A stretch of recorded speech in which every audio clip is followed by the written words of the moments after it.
नमस्कार। आज हम एक काफी दिलचस्प विषय पर बात कर रहे हैं। स्रोत है प्रेताचार्य, प्रेत जगत और शून्य तंत्र।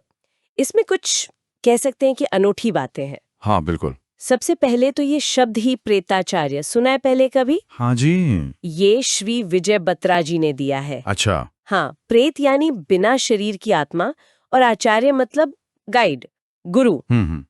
तो श्री विजय बत्रा, जिन्हें कर्मोलॉजिस्ट भी कहते हैं, मतलब कर्मों के विज्ञान के जानकार, हाँ। वो इस पर मार्गदर्शन देते हैं। अच्छा, तो ये प्रेत जगत है क्या फिर इस स्रोत के हिसाब से? हाँ, वही। देखिए, इसमें बताया गया है कि जब मृत्यु होती है और आत्मा को फौरन अगला जन्म नहीं मिलता या मोक्ष नहीं मिलता, तो वो बीच की एक अवस्था में अटक जाती है। उसे प्रेत योनि कहा गया है। अच्छा, एक तरह का वेटिंग पीरियड। हाँ, कह सकते हैं।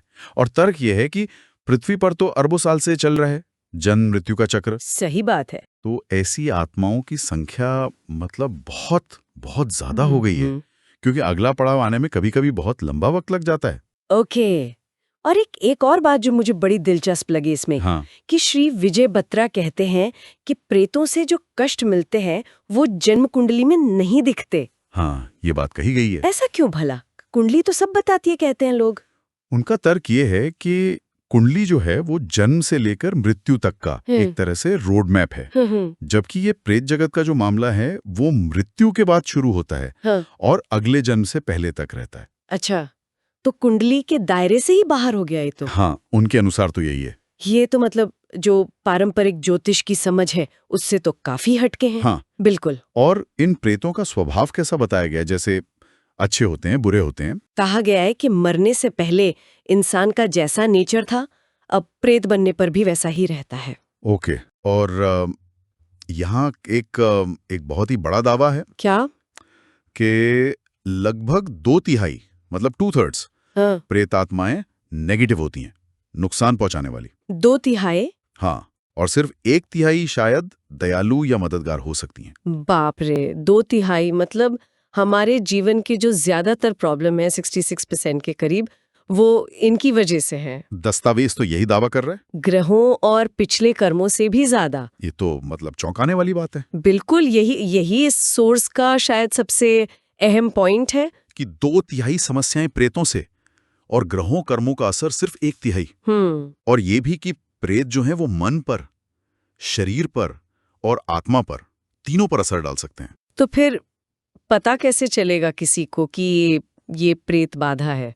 कोई लक्षण? हाँ, श्री विजय बत्रा के हवाले से ये लिखा है कि मान लीजिए किसी की कुंडली बहुत अच्छी है, हाँ। अच्छे योग हैं, सब बढ़िया दिख रहा है, लेकिन फिर भी जिंदगी में मुश्किलें हैं, कष्ट हैं जो कम ही नहीं हो रहे हैं। अच्छा। तो ये एक संकेत हो सकता है कि शायद कोई प्रेत बाधा है। और अगर ऐसा हो और मान लीजिए ज्योतिष के उपाय, रत्न, पूजा पाठ कुछ काम ना कर रहा हो, तब जिक्र आता है शून्य तंत्र का। शून्य तंत्र, ये क्या है?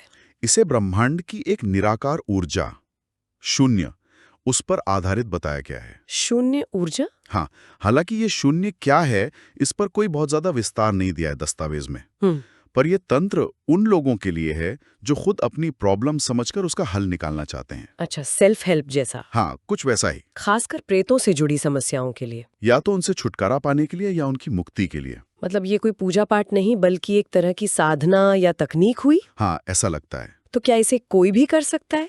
कोई सावधानी वगैरह? हाँ, सावधानियां बताई गई हैं, जरूरी चेतावनियां हैं।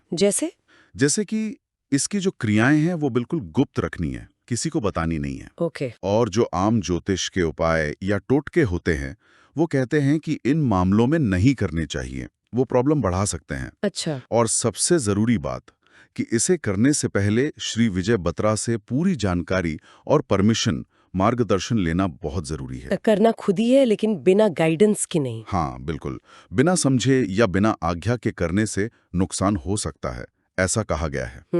तो कुल मिलाकर आज हमने श्री विजय बत्रा के नजरिए से प्रेताचार्य, प्रेत जगत और शून्य तंत्र को समझा। हाँ। एक ऐसी दुनिया की बात जो शायद हमारी रोजमर्रा की समझ से काफी अलग है और जिसका असर ग्रहों से भी ज्यादा बताया गया है। बिल्कुल, ये सोचने पर मजबूर तो करता है कि क्या हमारी जिंदगी की मुश्किलों के पीछे ऐसे कारण भी हो सकते हैं जिन पर हमारा ध्यान ही नहीं जाता। सही कहा। जिस तरह ये दस्तावेज इतने बड़े प्रभाव की बात करता है और उसके लिए शून्य तंत्र जैसा एक खास समाधान भी देता है, ये वाकई एक अलग नजरिया है।